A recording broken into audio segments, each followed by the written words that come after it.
could die in this particular wave of COVID. To talk more about this, we're joined by Minesh Pore, a Shanghai resident and co-founder and CEO of BuyHive. Thank you so much for joining us. And if you could just share with us, what is the situation right now? What are you going through right now? So, frankly speaking, it was all of a sudden that we all got released. I mean, all the regulations got released, and we started hearing of everybody that we know of getting infected. In the past, we heard of people infected, having issues. It was more second, third degree.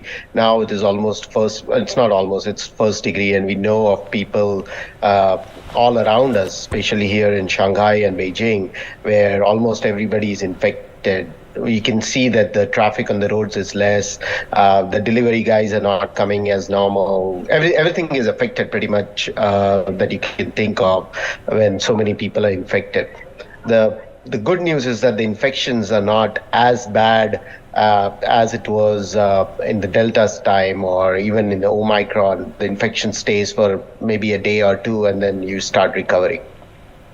All right, so that is good news, and the virus as it circulates is set to get weaker and weaker, so that has been the hope. But what about the hospitals and the crematoriums, etc.? What are you hearing? Because there are these videos on social media where it's difficult to authenticate, but it's being reported in news outlets like Bloomberg, etc., about how there are these long lines outside crematoriums and the hospitals are burdened.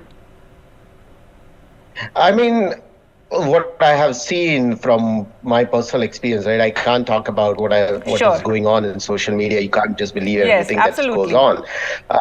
But I have friends that went to the hospital. They had waits, maybe 30-minute waits, but they got attention from the doctors. Whenever I have needed medication stuff, we've been able to procure it. I haven't hearing, at least in the big cities, we're not hearing lines to the crematoriums or any of that, not in the first, second degree connections. So that might be a little bit more exaggerated as it happens in these situations. Right, absolutely. And the worry, but now after China has withdrawn that zero COVID policy and eased the restrictions, is also about the infection traveling from city centers like Shanghai, like Beijing, and going into the rural areas. And like we had in India as well, that is where we have a lot of challenges because it doesn't have the same infrastructure. Yeah, and the other challenge is also that the rural areas.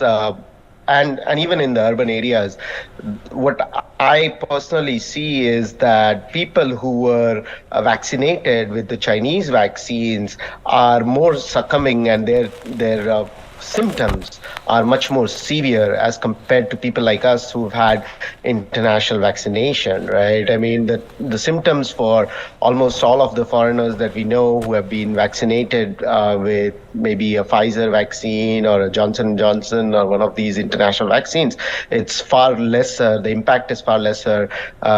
But we see of people who are from here, who've not been able to go out and who have been vaccinated locally. They tend to have far more symptoms. For example, the fever could stay 5-6 days, and they could be feeling much more pain in the body. They would have severe headaches and body aches, and pneumonia could get severe also for those people. So yes, that is a real risk. And as it goes into the rural areas where the vaccination levels may not be even as much as the cities, it can get worse. I am assuming the government has backups of medical care available, but it's going to be not easy opening up. And that happened everywhere where it was opening up. When Europe was opening up the first time, US was opening up, we saw it. There are cases rise a lot. The only saving grace is Omicron is not as infectious. It's not a deadly virus as Delta was, or some of the others were. And the newer version of Omicron is even lesser infective. Right, and authorities saying what sort of variant this is, because Omicron also now there are like different variants emerging, and in fact some reports suggest this is very infectious and it's causing a lot of the infection just surging through the population, and worrying also because China has a huge elderly population, isn't it, as well? Yeah, I'm no virologist, but I can tell you that I can feel that this virus spreads much faster.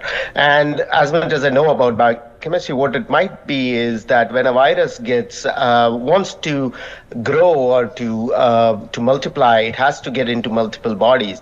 That also means that it has to become less deadly just by the nature of a virus, what a virus is by nature. So I think this virus is far more infectious, but it may not be as deadly and not as worrisome as many people think it is. I don't know now what type of Omicron it is, because there have been so many others that have come now. Right. Like, in Omicron, there's like 3, 4, 5 versions.